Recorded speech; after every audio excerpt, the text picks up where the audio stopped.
हार अनुपम्य मनोहर काशी शोभे पितांबर चरणी पिताचा तोड देखिला देव योग्यांची कसवटी दावी तसे नेत्रपुटी उभा देवरेच्या तटी देखिला देव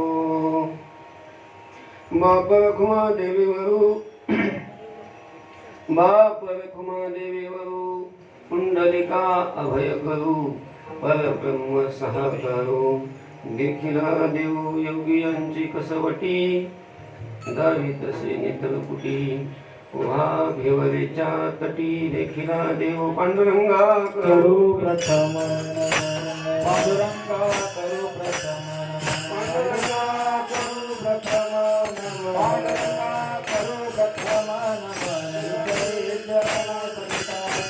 दुसरे चरण संतांची दुसरे चरण संतांची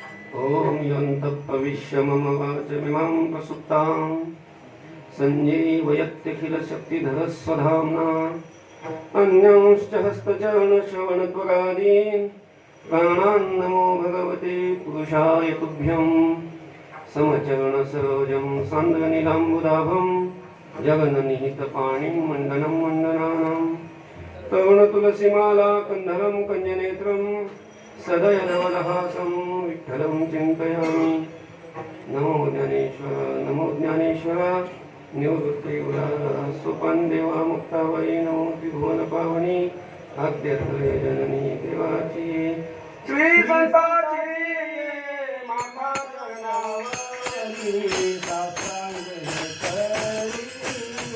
दंडवत साष्टांग करी दंडवत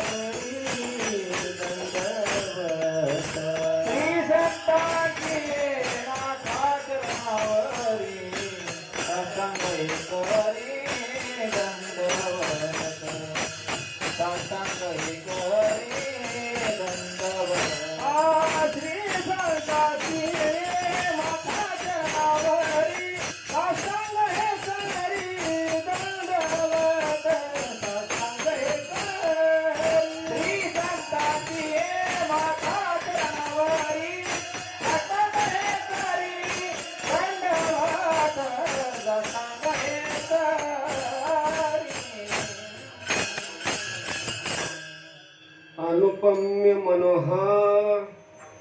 अनुपम्य मनोहर कासे शोभे पितांबर चरणी प्रीताचा तोडर देखिला देव योगियांची कसवटी दावी तसे नेत्रपुटी उभा विवरीच्या तटी देखिला देव कैवल्य चक्रवर्ती साधकांचे मायबाप योग्यांची माऊली ज्ञानाधिराज ज्ञानोबाराय या अभंगातून पंढरीश परमात्म्याचं अतिशय गोड अशा प्रकारचं वर्णन करतात विठ्ठल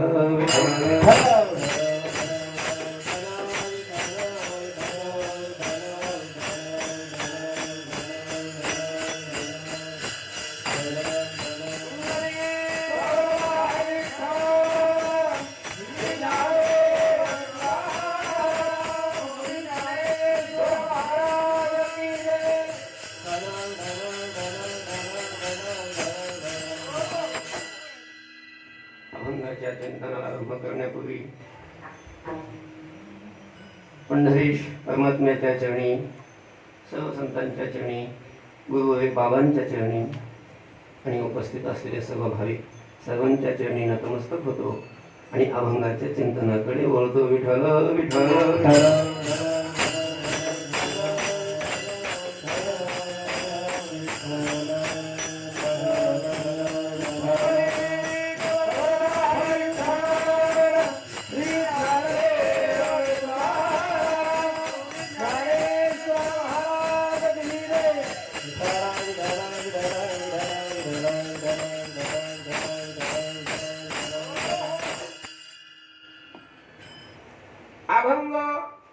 ज्ञानोबाबांचा आहे आणि या अभंगातून ज्ञानोबाबांनी पांडुरंगाचं वर्णन केलेलं आहे.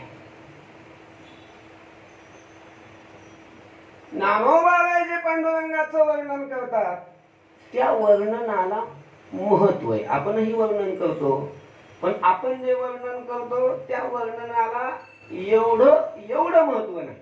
ते आपल्या करता आहे, पण बाकीच्यांच्या दृष्टीनं ते त्याला एवढं महत्व नाही. विठ्ठल विठ्ठल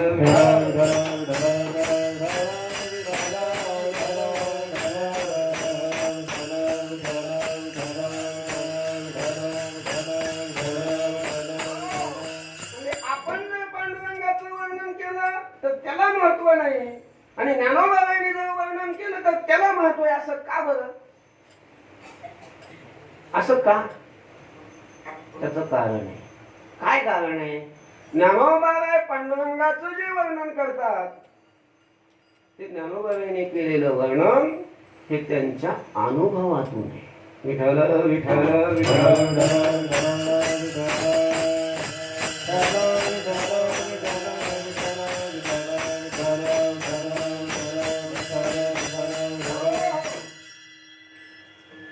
देवाचं वर्णन करणारी जी मंडळ आहे त्याच्यामध्ये काही प्रकार पडतात. तसे त्याच्या अगोदर दोन प्रकार पडतात. दोन प्रकारचे लोक या जगामध्ये आहेत. कोणते? असा काही एक वर्ग या जगामध्ये आहे की त्यांना देवाचं वर्णन चालतच नाही. देवाचं जे नाव सुद्धा घेत नाही, देवाचं अस्तित्वच जे मानायला तयार नाही, ज्यांना देवाच्या नामाची, ज्यांना देवाच्या वर्णनाची काय ॲलर्जी आहे. विठ्ठल विठ्ठल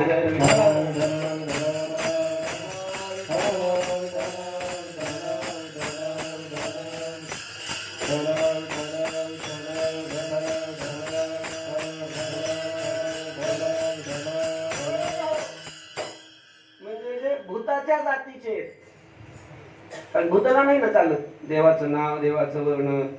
पळती भूत बाधा भेने ते देवाचं नाव ऐकलं की ते तिथून लांब पळतात.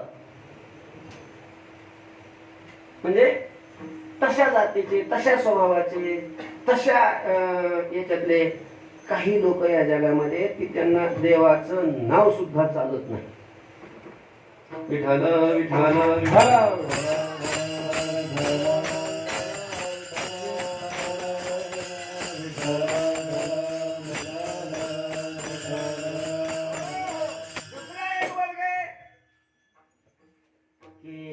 जो देवाचं अस्तित्व मान्य करतो. देवाचं अस्तित्व मान्य करून देवाला सर्व शक्ती, सर्वज्ञ मानणारा तो वर्ग आहे.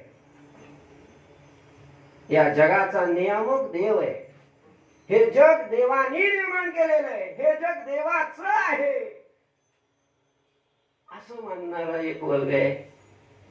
आणि मग असं मानणारा जो वर्ग आहे त्याच्यामध्ये पुन्हा काही प्रकार पडतात. आता त्याच्यात कोणते प्रकार पडतात? मग देवाला जे मानतात, देवाविषयी ज्यांची श्रद्धा आहे, असा एक श्रद्धाळू वर्ग आहे. त्या श्रद्धाळू वर्गामध्ये काही प्रकार पडतात. वर्णन करणाराचे जे देवाचं वर्णन करतात, श्रद्धाळू हे देवाचं वर्णन करतात, देवाची स्तुती करतात. पण मग त्याच्यामध्ये प्रकार असे पडतात की देवाचं अस्तित्व त्यांना मान्य असतं, देवाचं वर्णन त्यांना करावं वाटतं, वर्णन करतातही, पण देवाचं स्वरूप, देवाची शक्ती, देवाचे गुण याविषयी त्यांना ज्ञान नसतं. म्हणजे स्वरूपाविषयी ज्ञान नाही, गुणाविषयी ज्ञान नाही, देवाच्या कसलंच ज्ञान नाही. असलं तरी थोडंफार नुसतं थोडंसं ऐकीव असतं. आणि तेवढं असलं तरी जे देवाचं वर्णन करण्याचा प्रयत्न करतात म्हणजे देवाचं ज्ञान नाही, देवाचा अनुभवही नाही, देव कसा आहे हे कोणा संताकडून कोणत्या ज्ञानीपुरुषाकडून विद्वानाकडून ऐकलंही नाही आणि देवाचं वर्णन करतात. असा एक वर्ग समाजामध्ये आहे, म्हणजे ज्यांना परोक्ष ज्ञानही नाही आणि अपरोक्ष ज्ञानही नाही आणि वर्णन मात्र करतात. विठ्ठल विठ्ठल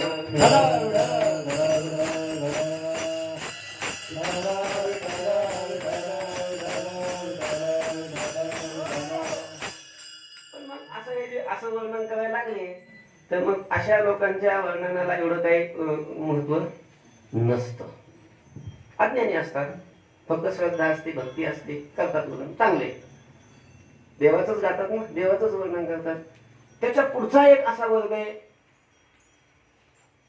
वर्णन करणाऱ्यामध्ये देवाचं वर्णन करतो, देवाचं स्वरूप वर्णन करतो, देवाचं स्वरूप जसं आहे तसं वर्णन करतो. खरं तर असं आहे की त्याचं स्वरूप वर्णनच करता येत नसतं, पण जसं शास्त्रामध्ये आहे, संत जसं वर्णन करतात तसं तो, जसं संतांनी सांगितलेलं आहे, जसं शास्त्राने सांगितलेलं आहे, जसं श्रुतीनं परमात्म्याचं स्वरूप सांगितलेलं आहे तसं व्यवस्थित सूत्रबद्ध पद्धतीनं त्याचं विवेचन करत राहतो. का? कारण त्यांनी शास्त्राध्ययन केलेलं आहे. शास्त्राचा आधार घेऊन तो देवाचं वर्णन करतो. विठ्ठल विठ्ठल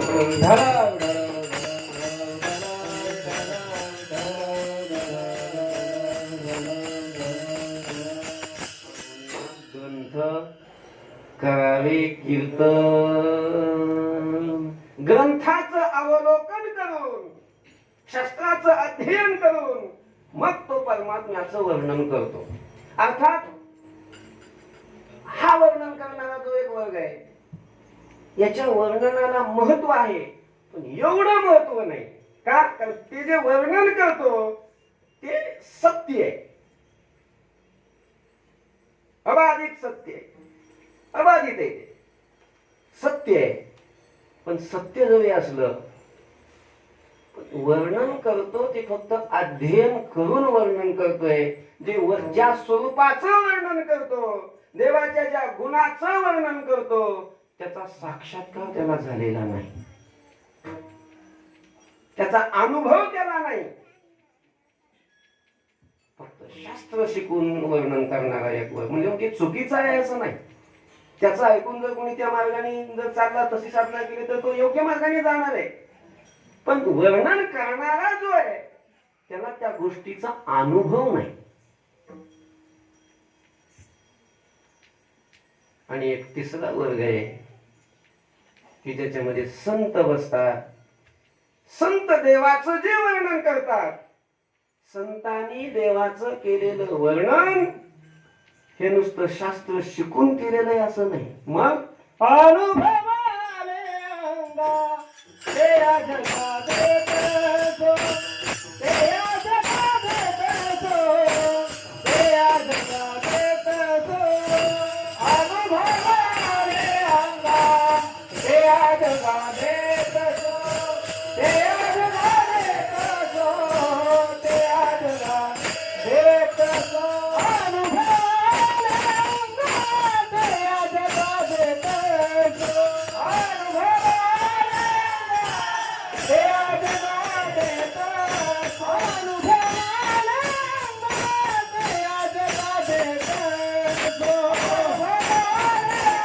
तेरा जगा देतो, अनुभवाले अंगा तेरा जगा देतो, तेरा जगा देतो, तेरा जगा देतो, अनुभवाले अंगा तेरा जगा देतो, तेरा जगा देतो, तेरा जगा देतो. अनुभवे आले अंगा ते या जगा देतसे. ते या जगाला मी सांगतोय, ते या जगाला सांगतोय की जे मला काय आलं, अनुभवाला आलं. तुका म्हणे चाखून सांगे मज अनुभव आहे अंगे विठ्ठल विठ्ठल विठ्ठल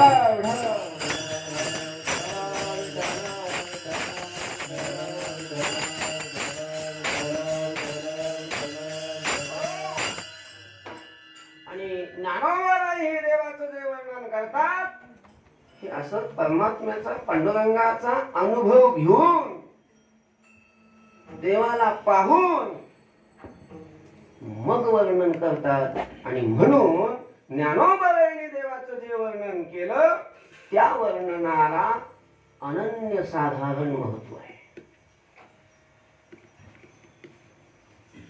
अतिशय ज्ञानोबाईंच्या वर्णनाला काय आहे महत्व आहे. म्हणजे ज्ञानोबाईंनी देव पाहिला.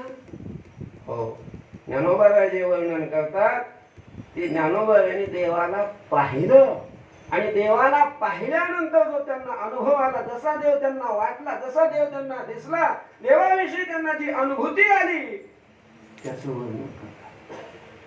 पाहिला देव, हा हात स्वतः छातीवर हात ठेवून सांगतात ज्ञानोबाई की मी देव पाहिला.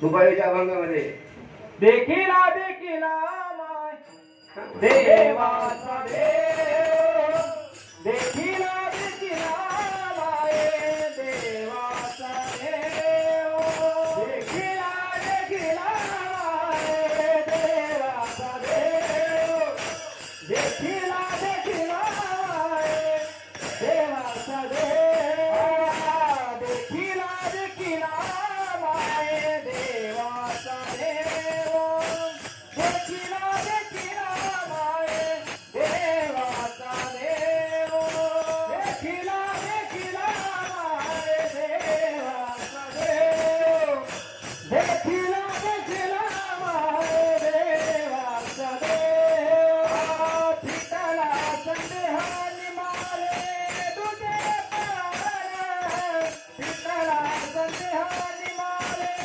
तुझे पाय, देखिला देखिला माय देवाचा देव, देखिला देखिला माय देवाचा देव, पितला संदेहानी मारे तुझे पाय, पितला संदेहानी मारे तुझे पाय, देखिला देखिला माय देवाचा देव, देखिला देखिला माय देवाचा देव. देखिला देखिला माये देवाचा देव किंवा देखिला देखिला माये देवादी देव बरवा पाहिला. पाहिला ज्ञानोबाईंनी पाहिला तो हरी श्रीहरी पाहिला डोळे भरी पाहता पाहणे दुरी सारुण्या.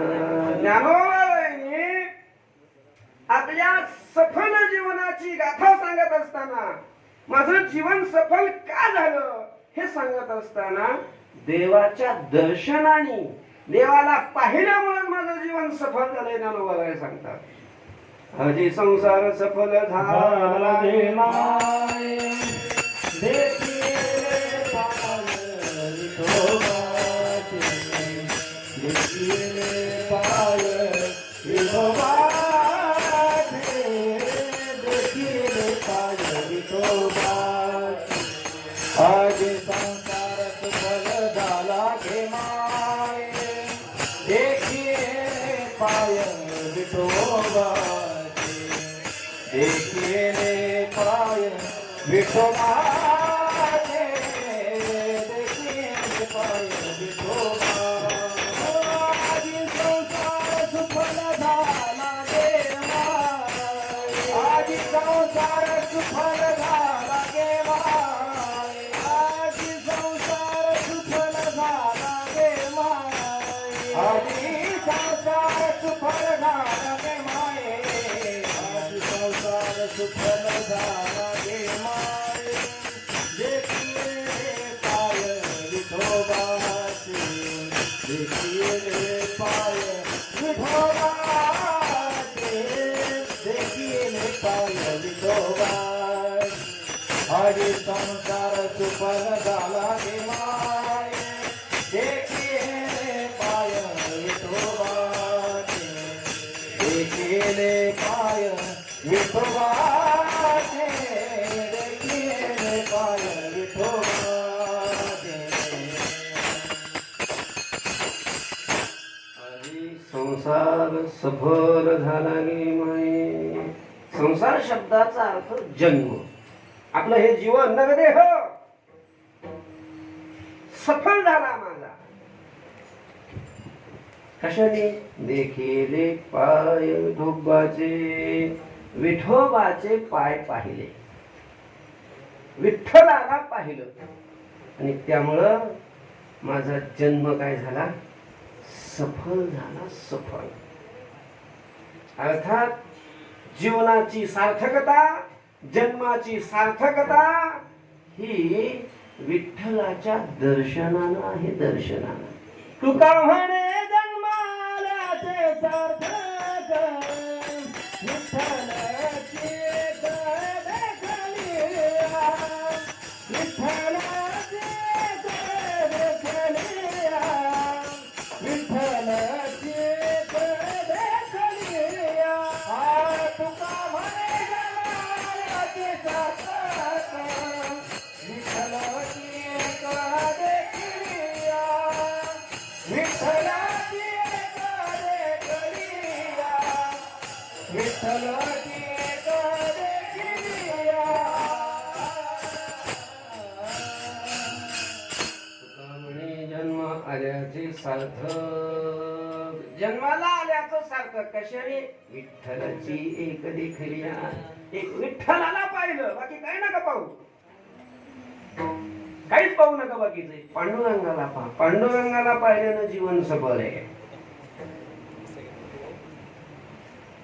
जीवन सफल कशाने आहे याविषयी संतांचं, शास्त्राचं हे मत आहे. लोकांचं त्याच्यामध्ये अनेक मत असू शकतात. कोण कशानं, कोण कशानं, कोण कशानं, कोण कशानं.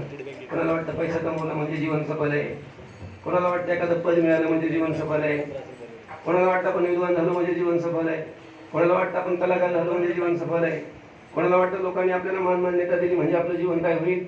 सफल होईल. कोणाला वाटतं लग्न झालं म्हणजे जीवन सफल होईल. ज्यांचं लग्न झालं त्यांना वाटतं मुलं बाळ झाले म्हणजे जीवन सफल होईल. जीवनाच्या साफल्याविषयी समाजामध्ये एक मत नाही. ते शुकलंबा समोर आहे. शुकाचार्य तपश्चर्या करत असताना त्यांची तपश्चर्या भंग करण्याकरता मग इंद्राने ती अप्सरा पाठवली, रंबा.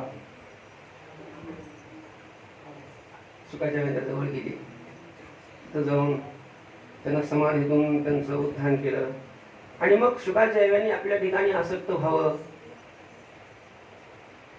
त्याच्याकरता ती प्रयत्न करायला लागली. मला ते शुकाचार्य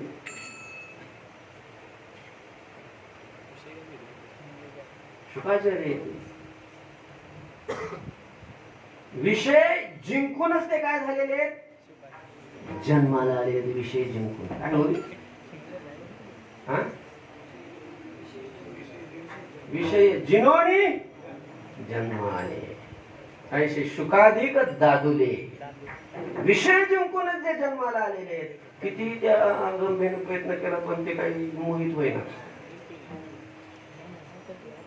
ते आहे एक प्रकरणच आहे ते.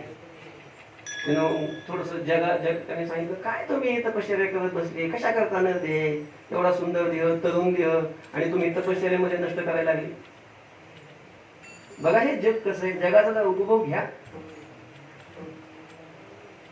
जगाचं थोडस वर्णन करायला लागले की मार्गे मार्गे नूतनम च्युत खंडे खंडे खंडे कोकिलानाम विरावह रावे रावे मालिनी मानभंगो भंगे भंगे मन्मथ पंचबाणः. हे रस्ते वगैरे सगळे विस्तार नाही सांगत, अभंग जाईल तसंच. शुकाचार्याने सांगितलं, बाई काय जगाला जग तुला असं दिसतंय. त्याने सांगितलं जगातलं वर्णन. जगाकडे तुला कसं दिसतंय ना जग. शुकाचार्याने दृष्टी टाकली पण दृष्टीच बदल आहे ना. मार्गे मार्गे जायते साधू संगाहा संगे संगे जायते कृष्ण कीर्ती. कीर्तव कीर्तव नस्तदाकार वृत्ती. वृत्तो वृत्तो भासते चंद्राचूड. शुकाचार्य काय तिच्या रूपाकडे पाहून, तिच्या रूपाला पाहून काय आसक्त होईना. शेवटी तिनं सांगितलं, हे बघा म्हणे महाराज, ज्या पुरुषाने अशा सुंदर स्त्रीला आलिंगन दिलं नाही त्या मनुष्याचं जीवनच व्यर्थ आहे, निष्फळ जीवन आहे त्याचं. वृथागतम तस्य नरस्य जीवितम. व्यर्थ आहे त्याचं जीवन, काही त्या जीवनाला काही नाही, उपयोग नाही. शुकाचार्याने सांगितलं, बाई तसं नाही, माणसाचं जीवन व्यर्थ आहे, पण स्त्रीला आलिंगन दिलं नाही म्हणजे जीवन त्याचं व्यर्थ आहे असं नाही. मग कशाने व्यर्थ आहे?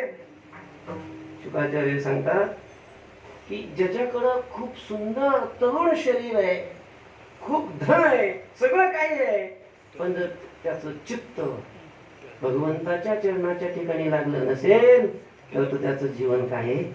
व्यर्थ आहे. व्यर्थ. स्वरूपम शरीरम नवीनम कलत्रम धनम मेघ तुल्यम वचश्च विचित्रम. हरे अंग्री युग में मनश्चेद लग्नम ततः किम ततः किम ततः किम ततः किम. विठ्ठल विठ्ठल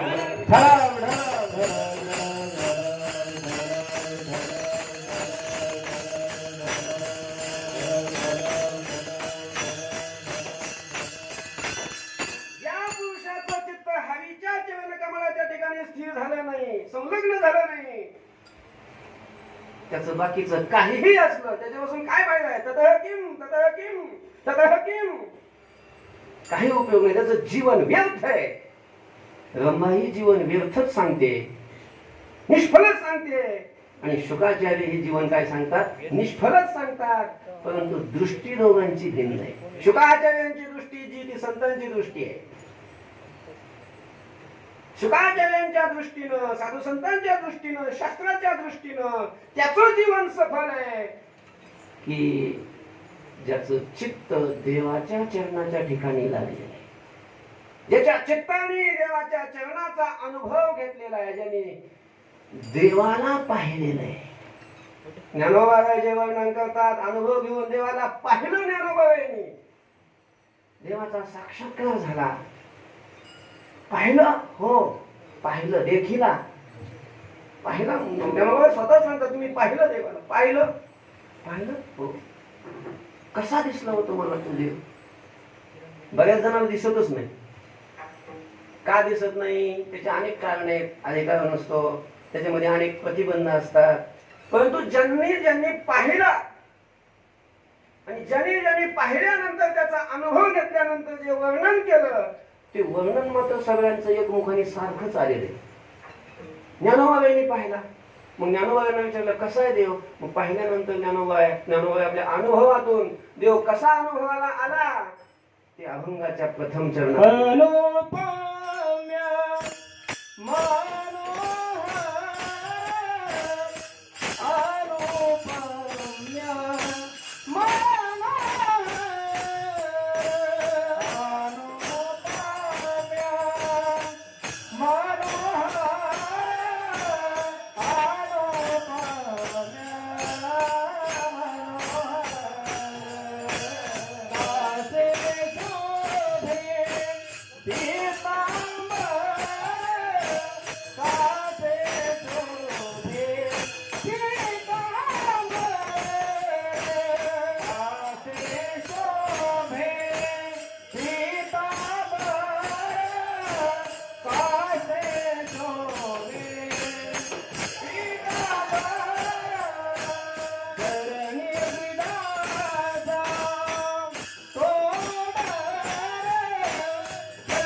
मनोहर कासे शोभे पितांबर चरणी ब्रिदाचा तोड देखिला देव. नवबाबा म्हणतात की देव देखिला देव मी पाहिला. कसा पाहिला हे वर्णन आहे. सुरुवातीला प्रथमदर्शी पाहिला म्हणून सांगितलं, पण कसा आहे हो ते सांगता येईना. मनोहरांना देवाला पाहिल्यामुळं खूप आनंद झाला. हे सगळ्या गोष्टी खऱ्या असल्या पण त्याच्याविषयी बोलता येईना प्रथमदर्शी. गोड लागे परी सांगताची नाही, सांगता येत नाही. जसं एखादा मुका मनुष्य असला का नाही, मुका ज्याला बोलता येत नाही, आणि त्याला जर एखादी त्याच्या आवडीची किंवा एखादी गोड वस्तू खायला दिली, पेढा दिला आणि त्याने तोंडात टाकला, त्याला खूप आवडला, चेहऱ्यावर दिसतो तो आनंद. विचारलं कसं काय, असं खून केली त्याला, कसं काय, काय सांगत तू,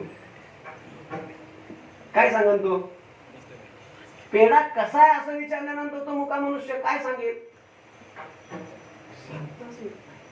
मुका स्वाद नव्वद, ती गोष्ट त्याला त्याला अनुभव नाही ती वस्तू, त्याची गोडी, त्या पेढ्याची गोडी त्याने अनुभवली, पण अनुभवलेली ती गोडी त्याला शब्दातून व्यक्त नाही करता येत. तसं ज्याने देवाला अनुभवलं तो देव शब्दाने व्यक्त नाही करता येत. त्याने व्यक्त करण्याचा प्रयत्न केला, व्यक्त तसं सांगितलं, पण तसं जसा आहे तसा सांगता आलाच असं नाहीये. सांगितला, सांगायचा प्रयत्न केला.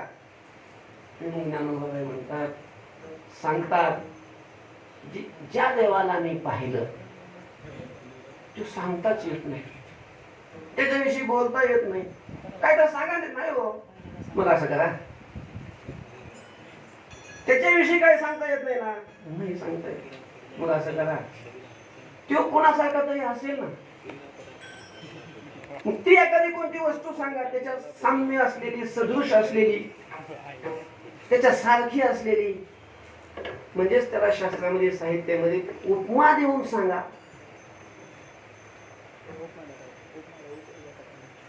म्हणतात की त्याच्या सारखं जगामध्ये दुसरं कोणी नाही, त्यामुळे त्याला कोणाची उपमाच देता येत नाही. त्याला नाही दुसरा जोडा गे, याला दुसरा जोडाच नाही, एकच जोडा पायात घालून फिरतो. विठ्ठल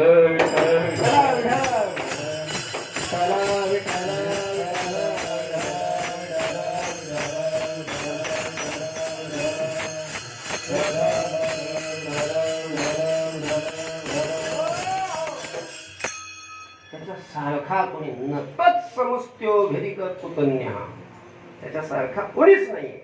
मग काय सांगायचं, कोणती वस्तू सांगायची, याला उपमा द्यायला जगामध्ये कोणती वस्तू नाही. कारण उपमा कधी दिली जाते, त्याच्या सारखी असली तर, त्याच्या सारखंच कोणी नाही. काय सांगता येईल बरं, त्याच्या बरोबर कोणी जन्माला आलेलं नाही, ती जिथं राहतो तिथं कोणी राहत नाही. समजा काळा असता तर काळ्या माणसाची उपमा देता आली असती, गोरा असता तर गोऱ्या माणसाची उपमा देता आली असती, काटकोळा असता तर काटकोळ्या माणसाची उपमा देता आली असती, जाडजोडा असता तर जाडजोड माणसाची उपमा देता आली असती. कसंच नाही ना, उंच नाही, बुटका नाही, जाडजोड नाही, काटकोळा नाही, कशी उपमा आहे, काय उपमा देऊन याचं वर्णन करते.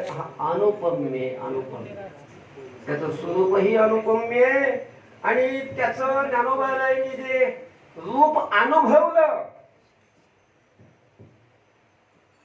त्याची दोन रूप आहेत, एक सगुण आणि दुसरं निर्गुण.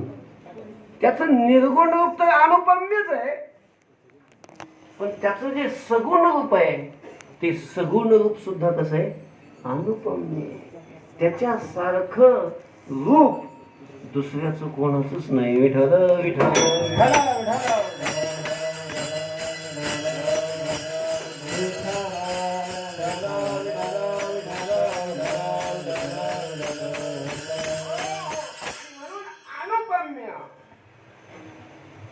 पण अनुपम्य असलं ना, पण ज्ञानोबाबांनी जे रूप अनुभवलेले ते ज्ञानोबा सांगतात की मी ज्या रूपाला अनुभवलं ते रूप उपमा तर देता येत नाही, पण ते मनोहर आहे. काय आहे? मनोहर आहे. मनोहर. मनोहर, हा मनोहर म्हणजे मनाला हरण करणार. सगळेच परमात्म्याचं रूप कसं आहे? मनोहर आहे. मनाला ते हरण करणार आहे, असं अनेक ठिकाणी वर्णन केलेलं आहे. विठ्ठल विठ्ठल विठ्ठल.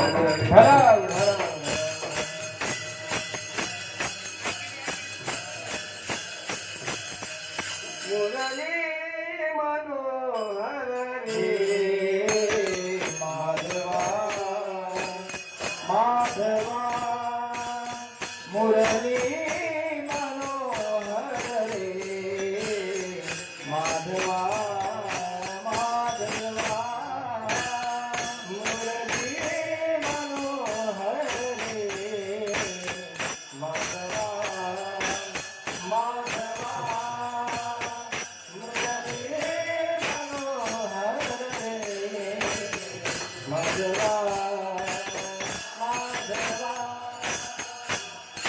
श्रीवत्सलांचन हृदयीलासन श्रीवत्सलांचन हृदयीलासन दीनदयाळन रे माधवा दीनदयाळन रे माधवा मुरली मनोहर रे माधवा माधवा मुरली मनोहर रे माधवा माधवा मुरली मनोहर रे माधवा माधवा मुरली मनोहर रे माधवा माधवा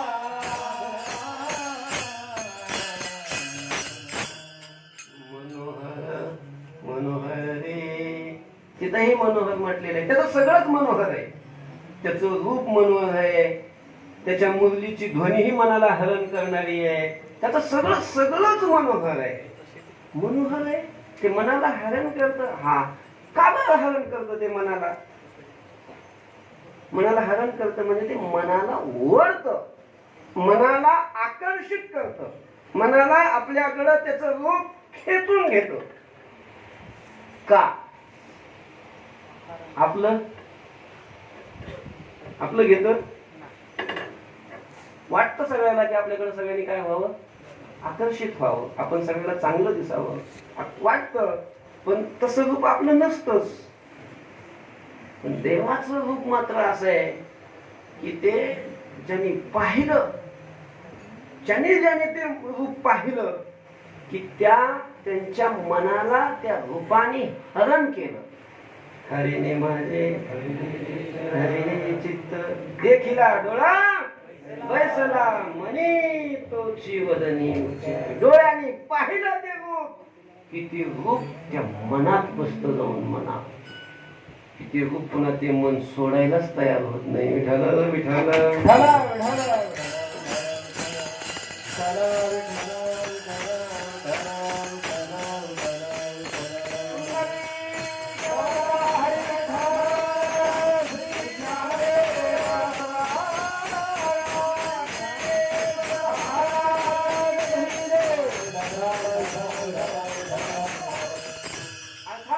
देवाचं रूप हे मनाला हरण करणारं असल्यामुळं त्याला मनोहर म्हटले आहे.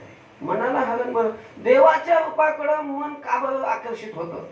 त्याचं कारण आहे का? देवाचं रूप हे सुंदर आहे. मन कोण्या ठिकाणी आकर्षित होत असतं? सुंदर वस्तूच्या ठिकाणी आकर्षित होत असतं. सुंदर. आणि देवाचं रूप कसं आहे? सुंदर आहे. सुंदर ते ध्यान उभे देवरी करकटावरी ठेवू. देवाचं रूप हे अतिशय सुंदर आहे. राजस सुकुमार कुमार मदनाचा पुतळा राजस सुकुमार मदनाचा पुतळा राजस सुकुमार मदनाचा पुतळा राजस सुकुमार मदनाचा पुतळा सुकुमार मदनाचा पुतळा राजस सुकुमार मदनाचा पुतळा राजस सुकुमार मदनाचा पुतळा राजस सुकुमार मदनाचा पुतळा रवीच्या शिकळा लोपलिया रवीच्या शिकळा लोपलिया कस्तुरी मळवट चंदनाची मूर्ती कस्तुरी मळवट चंदनाची मूर्ती रवीच्या शिकळा लोपलिया रवीच्या शिकळा लोपलिया कस्तुरी मळवट चंदनाची मूर्ती कस्तुरी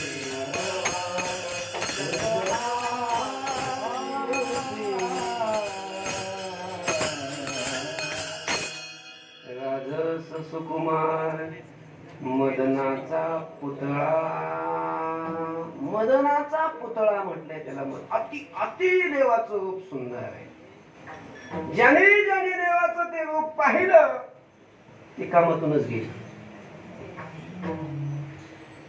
पुन्हा ते कामात राहिलेच नाही. पुन्हा ते संसाराच्या कामाचेच नाही. काहीच कामाला येत नाही पुन्हा ते. असा ज्यांनी ज्यांनी पाहिलं त्यांना त्याचा काय आहे अनुभव आहे. पाहिली लावी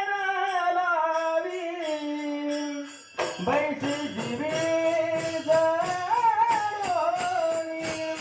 बैसे दिवे जळोनी बैसे दिवे जळोनी पाहिला लावी बैसे दिवे जळोनी बैसे दिवे जळोनी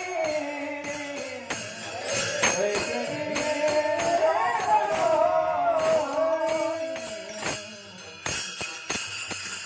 पाहिल्या वेदलावी. आपण परमार्थात असून सुद्धा संसाराच्याच कामाचे काय आहे? त्याचं कारण हे की आपण अजून काय ते पाहिलेलंच नाही. फारच सुंदर आहे. फारच सुंदर आहे. आता हे किती सुंदर आहे काय वगैरे खूप प्रमाण आहेत त्याला. पण आता आपल्याला एक शंका अशी आहे, प्रश्न हा आहे की सुंदर रूप असावं असं आपल्याला सगळ्यालाच वाटतंय. वाटतंय की नाही? कोणाला नाही वाटत? सुंदर वाटावं म्हणून त्याच्याकरता किती लोक खर्च करतात. मग ते साबण काय, तेल काय, पावडर काय, मग पांढऱ्या केसाचे काळे केस करणं काय, ह्या सगळ्या ज्या गोष्टी चालल्यात ते कशा करता? आपण सुंदर असावं, आपण सुंदर दिसावं म्हणून. एवढा प्रयत्न करूनही आपण सुंदर नाही, दिसत नाही. आणि परमात्मा एवढा सुंदर का आहे? त्याचं कारण काय? स्वरूपाने तर आपण हे सुंदर आहे, तोही सुंदरच आहे. आपलं जे आत्मस्वरूप आहे ते तर सुंदर आहे. सत्यम शिवम आत्मा तर ते तर त्याच्यात पण त्याचा विग्रह आणि आपला विग्रह त्याच्याविषयी चाललंय. म्हणजे शरीराविषयी चाललंय. त्याचं शरीर जर पाहिलं, त्याचं रूप जर पाहिलं तर ते सुंदर आहे आणि आपलं हे सुंदर नाही. अनवा तुझी घोंगडी चांगली आम्हासी का दिली बांगुली रे. आम्हाला अशी फटकी तुटकी विनाशी अशी घोंगडी आम्हाला का दिली? तुझी घोंगडी पाहणं किती चांगली आहे. तेव्हाच रूप सुंदर आहे. ते काय आणि आपलं सुंदर का नाही? त्याचं कारण आहे. काय कारण आहे? त्याचं कारण एक आपल्याला असं सांगता येईल आपल्याला आपलं हे जे रूप भेटलेलं आहे शरीर, हे आपल्याला कर्माने भेटलेलं आहे. कर्माने आपण या ठिकाणी जे आलो ते सुद्धा कशाने आलो? कर्माने आलो. आपल्याला या ठिकाणी जेही भेटतं, जेही प्राप्त होतं, जेही मिळतं, हे आपल्या नशिबातलं मिळत असतं. नशीब शब्दाचा अर्थ आपण पूर्व जन्मामध्ये जे कर्म केलेले असतात त्या कर्माची फळ आपल्याला या जन्मात मिळत असतात. त्यालाच नशीब म्हणतो आपण. म्हणजेच आपल्याला हे शरीर असेल, आई वडील असतील, जमीन जुमला असेल, मान मान्यता असेल, खायला प्यायला असेल, जे काही या जन्मात आपल्याला मिळतं हे प्रयत्नाने नाही मिळत. प्रयत्न तेवढाच थोडासा निमित्त होतो, नाही असं नाही, पण जेही मिळतं ते कशाने मिळतं? प्रारब्धाने, नशिबाने, म्हणजेच कर्मानेही मिळतं. आणि ते आता केलेल्या कर्माने नाही, पूर्व कर्माने मिळतं. मग आता कशाला कर्म करायचं? मग तसं नाही. आता जे कर्म करायचं ते पुढं मिळावं म्हणून. कशासाठी? पुढं मिळावं. आता केलेलं आता मिळत नसतं. जसं आपण पेरलं म्हणजे लगेच त्याला कंस नाही येत. ते कंस येण्याकरता त्याला काही काळ जावा लागतो. जसं आता पेरलेलं कर्म त्याचं फलात रूपांतर होण्याकरता काही काळ जावा लागतो.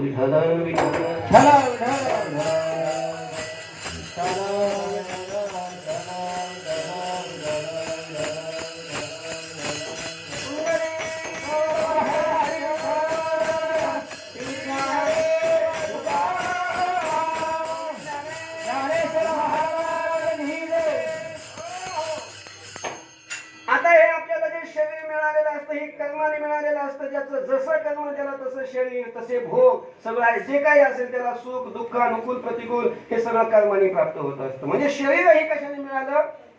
कर्माने. मग शरीर ज्याला सुंदर मिळालं ते सुंदर सुद्धा चांगल्या कर्मामुळं, ज्याला कुरूप शरीर मिळालं त्याला सुद्धा ते कशामुळं?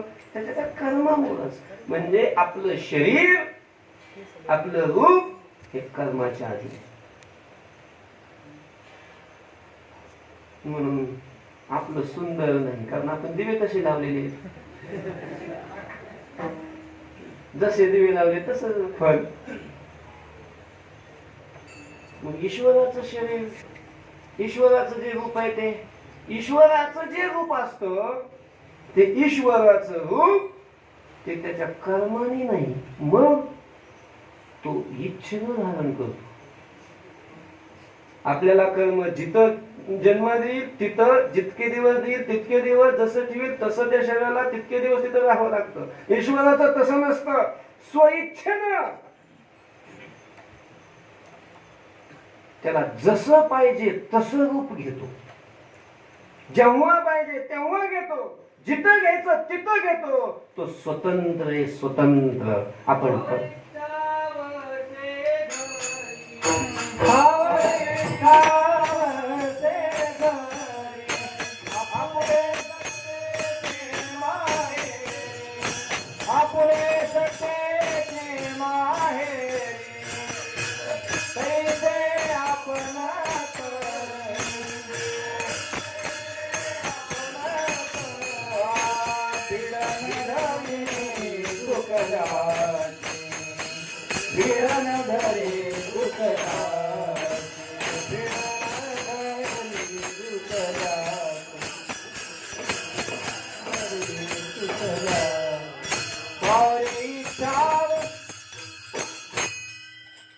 ईश्वर हा स्वइच्छेनं,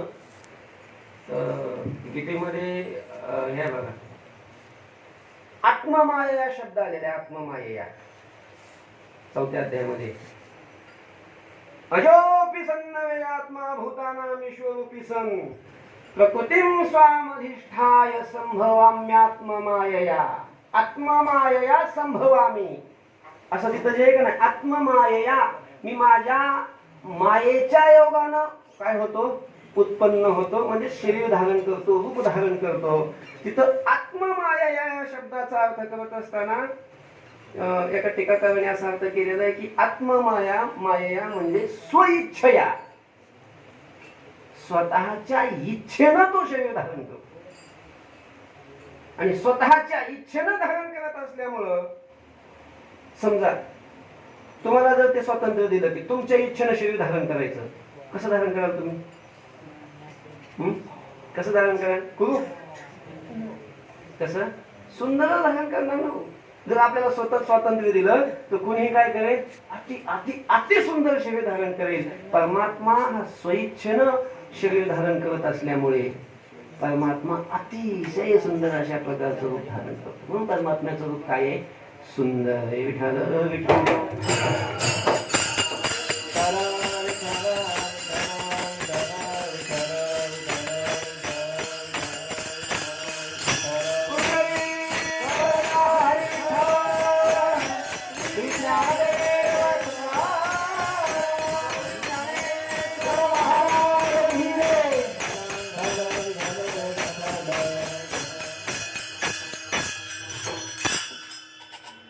अजून एक गोष्ट आहे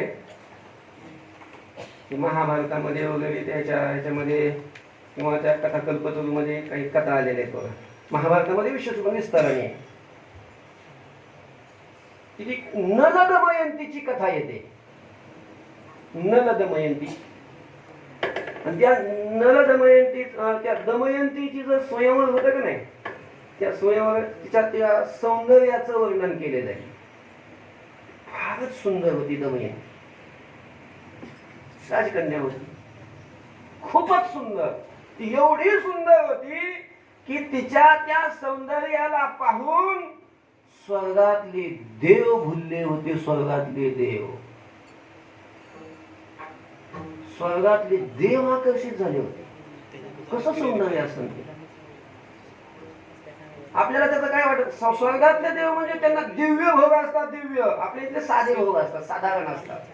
दिव्य भोग भोगणारे जिथं मेनका, उर्वशी, रंभा, तिलोत्तमा अशा अप्सरा ज्यांच्या रंजना करतायत, किती सुंदर आहे ते. उर्वशी तर साक्षात परमात्म्याच्या स्वरूपापासून उत्पन्न झालेली, किती सुंदर असेल. पण तो इंद्र सगळे ते स्वर्गात बरेच देव त्या दमयंतीचं रूप पाहून तिनं आपल्याला वरावं म्हणून तिच्या स्वयंवरात गेली होती. आणि मग ती एवढी सुंदर कशी, एवढी सुंदर का झाली? ती एवढी सुंदर ती का दिसत होती? त्याचं थोडस वर्णन आहे तिथं की असं वर्णन केलेलं आहे की तिचा चेहरा तयार करताना किंवा तिच्या शरीराची निर्मिती करत असताना ब्रह्मदेवाने चंद्राच्या ठिकाणची थोडी माती घेतली होती. चंद्र सुंदर आहे ना, त्यामुळं तिचं ते एवढं सौंदर्य होत. चंद्राच्या ठिकाणची मुठभर माती घेतली आणि त्याच्यापासून जर निर्माण केली तर ती एवढी सुंदर होते की सगळं जग त्या सौंदर्याला आकर्षित होतं.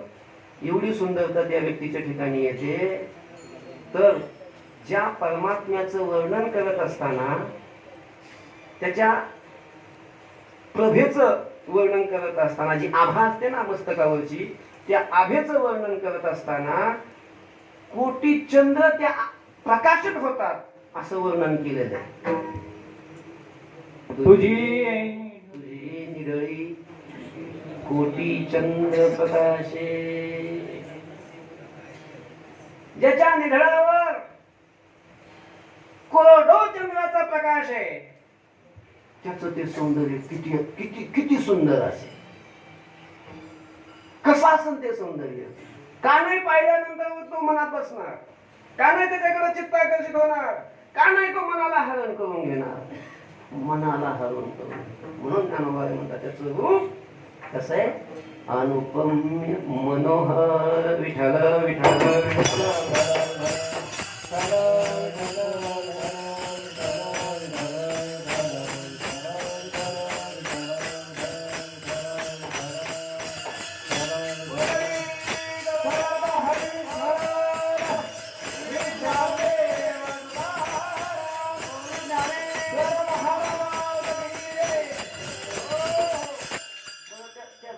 विशेष अजून हा आहे की त्याचं ते रूप, परमात्म्याचं रूप हे फक्त मनुष्यालाच आकर्षित करत असं नाही, सगळ्यांना पशुआधिकांना सुद्धा. गोकुळामध्ये वर्णन आहे ना, परमात्म्याचं रूप पाहून फक्त गवळणीच आकर्षित झाल्या होत्या, गोपाळाच आकर्षित झाले होते असं नाही. मग गाई, तिथले झाड, पशु पक्षी सगळेच देवाच्या रूपाला पाहून आकर्षित व्हायचे. रामायणामध्ये सुद्धा प्रसंग आहे ना, की परमात्मा म्हणजे प्रभू रामचंद्र दंडकारण्यामध्ये आलेले असं सगळ्या ऋषी मुनींना कळालं आणि म्हणून परमात्म्याच्या दर्शनाकरता सगळेजण आले. पण त्याच्या अगोदरचा एक प्रसंग घडलेला होता.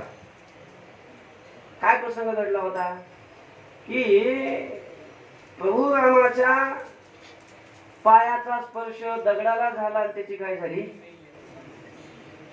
शिळा होती तिची बाई झाली, शिळा होती मनुष्य झाली.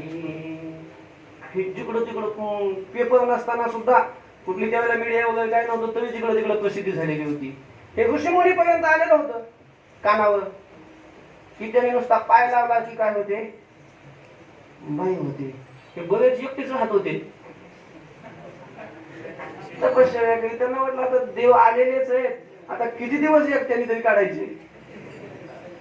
म्हणून देवाच्या दर्शनाला जात असतानाच, देवाकडे जात असताना सगळ्यांनी असे दगडच घेऊन गेले. मग त्याच्यामध्ये आता दगड निवडत असताना सुद्धा आपल्या आपल्या आवडीनुसार प्रत्येकाने दगड निवडीला. कोणाला जाडजूड पाहिजे त्यांनी जाडजूड घेतला, ज्यांना असा लंबा पाहिजे त्यांनी लंबा निवडला, ज्यांना जसा पाहिजे तसा दगड घेतला, दगड घेऊन देवाच्या दर्शनाला गेले. आणि ज्यावेळेला देवाचं दर्शन झालं, देवाला पाहिलं, म्हणूनच ते आपल्याला दगडाची बाई करा आणि ते आम्हाला ते मागायचंच विसरून गेले. ते देवाचं रूप पाहून तेच भुलले त्या रूपाला. विशेष आहे देवाच्या दर्शनात. काय विशेष आहे, देवाच्या रूपाला फक्त स्त्रियाच आकर्षित होतात असं नाही, देवाच्या रूपाला फक्त पशु पक्षीच किंवा पुरुषच आकर्षित होतात असं नाही. मग देवाचं रूप पाहून पुरुषही आकर्षित होतात. एरवी कसं असतं, स्त्रीचं रूप हे पुरुषाला आकर्षित करतं. स्त्रीचं रूप कितीही सुंदर असली दुसऱ्या स्त्रीला आकर्षित नाही करत. पुरुषाचं रूप कितीही सुंदर असला दुसऱ्या पुरुषाला आकर्षित नाही करत. पुरुषाचं रूप स्त्रीला आकर्षित करतं आणि स्त्रीचं रूप हे पुरुषाला आकर्षित करतं. पण परमात्म्याचं रूपच असं आहे की ते स्त्रियांनाच आकर्षित करतं असं नाही, पुरुषांना, ऋषींना आकर्षित केलं. आणि त्यांनी सांगितलं आम्हालाच बायका करा. असं देवाचं अति अति अति सुंदर रूप आहे. ते मनाला हरण करणार आहे. कोणाचंही मन असो, ज्याने ते रूप पाहिलं, मग ते पुरुष असो, स्त्री असो किंवा पशुपक्षी असो, कुणीही असो, ते रूपाला काय करतं, हरण करतं. आणि म्हणून आपल्या रूपाने मनाला ते रूप काय करतं, हरण करतं.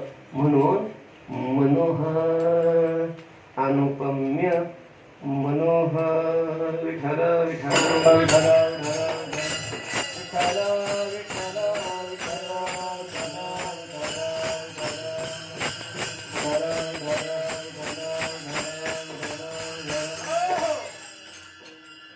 ते कानोपात्राचा सांगतात ना, कानोपात्रा खूप सुंदर होती. सुंदर, तिला त्या सौंदर्याचा अभिमान झाला होता. भक्त होती देवाची. तिला कोणीतरी सांगितलं की पांडुरंग खूपच सुंदर आहे. तिला वाटलं की मग आपल्यापेक्षा सुंदर असेल काय, आपल्यापेक्षा सुंदर असेल तो खरं संत वर्णन करायचे कीर्तनात वगैरे. तिनं ते ऐकलं ना, आपण भेटूच नाही, जाऊ बघू किती सुंदर आहे, पाहूस. म्हणून देवाच्या दर्शनाला पाहिलं, देवा किती सुंदर.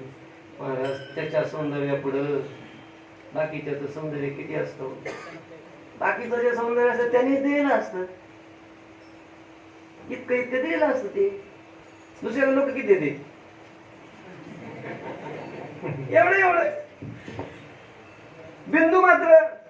तो बिंदू नाही, सौंदर्याचा सिंधू आहे. ते सौंदर्य पाहिल्यानंतर ती आवाकच झाली. ते सुकुमार चरण ते पाण्यात असं नुसता हात लावला. एवढं परमात्म्याचे चरण त्यावेळेला तुम्ही परमात्म्याने सुकुमार धारण केले की बोट लावल्याबरोबर ते बोटच आत गेली. किती सुकुमार आहे, किती सुंदर आहे. अभिमानच नाही. पुन्हा ती परत गेलीच नाही. असा मनाला हरण करणारा फारच सुंदर आहे. अनुपम्य मनोहर कसा आहे तो भगवान. कपडे कसे घालतो, जीन्सची पॅन्ट घालतो का काय घालतो तो, का बरमुडा काय नेमकं घालतो काय.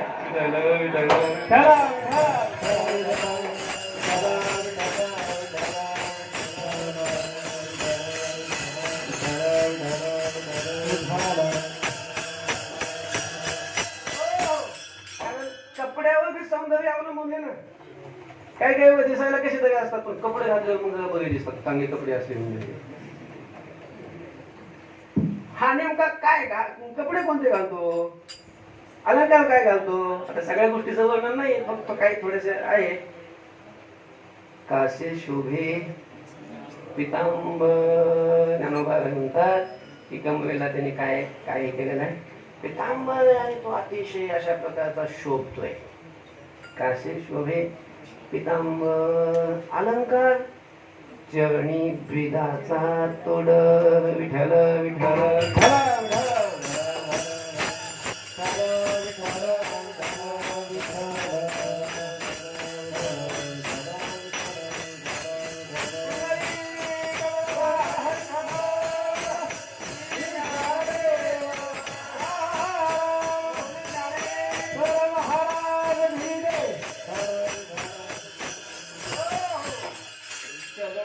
ब्रिदाचा तोडर.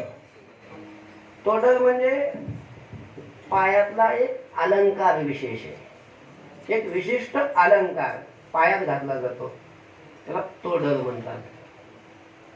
हनुमंताचं वर्णन करत असताना स्वतः वर्णन केलंय बघा. काय काळ घातला तोडरी. तर तोडर म्हणजे पायातला तो अलंकार. असं ते पैलवान वगैरे ते वस्ताद वगैरे ते त्यांच्या पायामध्ये असतो बघा. विठ्ठल विठ्ठल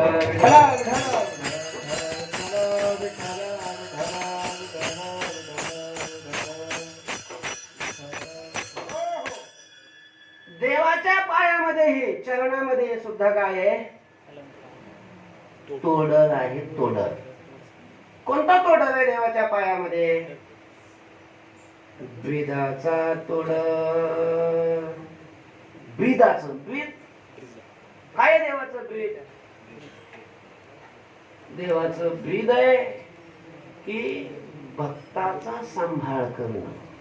त्याला जे शरण आलेले त्या शरण आलेल्याचा अंगीकार करून तो कसाही असला तरी त्याचा काय करणं, उद्धार करणं. म्हणून दीनानाथ द्विध सांभाळी आपुले. जे दीन आहेत, अनाथ आहे, तुला शरण आलेले आहेत, त्यांचा अंगीकार करणं हे तुझं ब्रीद आहे. आणि भक्तांचा अंगीकार करून त्यांचा उद्धार करणं हे त्याचं ब्रीद आहे. आणि असा ब्रीद रूपी तोडर देवाच्या चरणामध्ये. चरणी ब्रीदाचा तोड. अजून ज्ञानोबांना देवाचं कसं अनुभवायला आलं. अभंगाच्या दुसऱ्या योगियाची कथा वाटी. योगियाची कथा वाटी. योगियाची कथा वाटी. योगियाची कथा वाटी.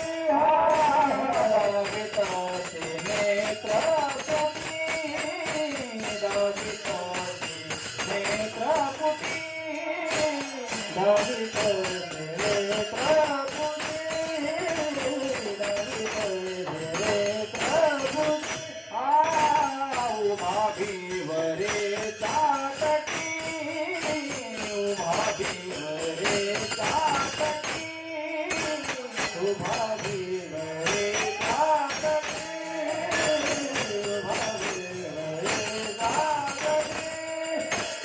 देखिला देव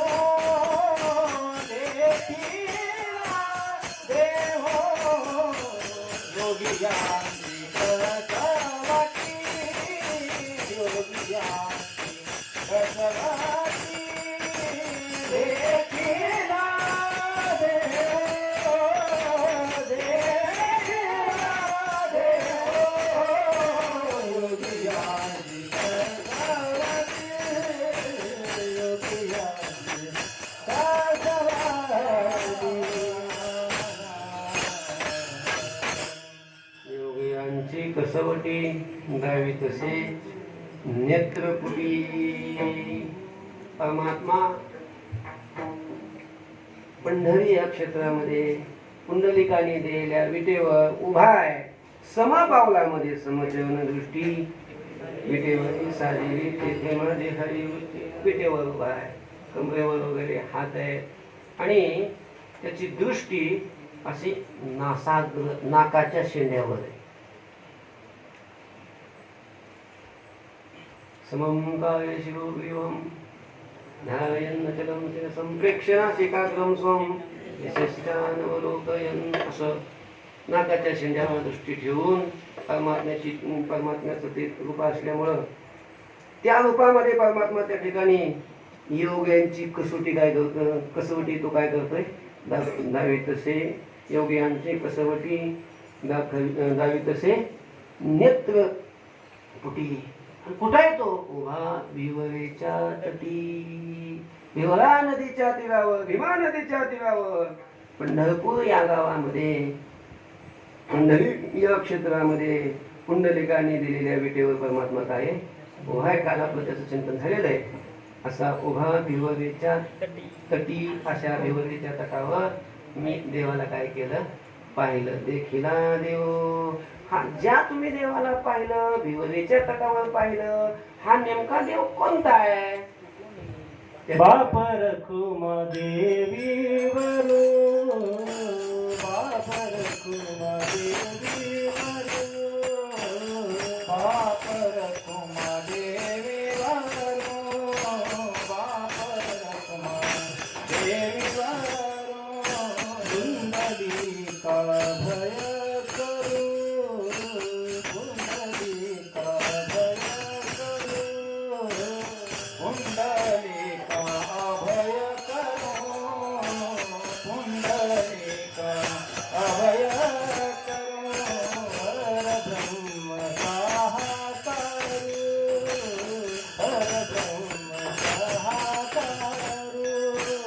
परब्रह्म साहाकारो, परब्रह्म साहाकारो, परब्रह्म साहाकारो. देखिला देव, देखिला देव, देखिला देव, देखिला देव. योगियाची कसवटी, योगियाची कसवटी. देखिला देव, देखिला देव, देखिला देव, देखिला देव. योगियाची कसवटी, योगियाची कसवटी. नागी तळसे नेत्रपुटी, नागी तळसे नेत्रपुटी, नागी तळसे नेत्रपुटी, नागी तळसे नेत्रपुटी. उभा भिवरेच्या तटी, उभा भिवरेच्या तटी, उभा भिवरेच्या तटी, उभा भिवरेच्या तटी. देखिला देव, देखिला देव, देखिला देव, देखिला देव. योगियाची कसवटी, योगियाची कसवटी. देखिला देव, देखिला देव, देखिला देव, देखिला देव. योगियाची कसवटी, योगियाची कसवटी.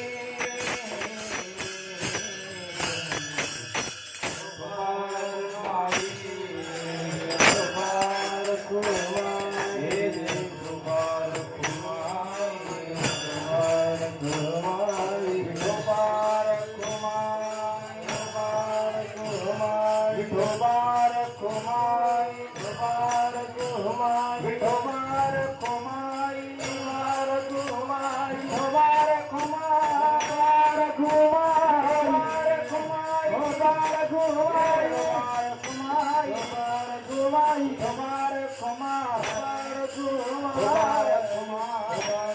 विठ्ठल साई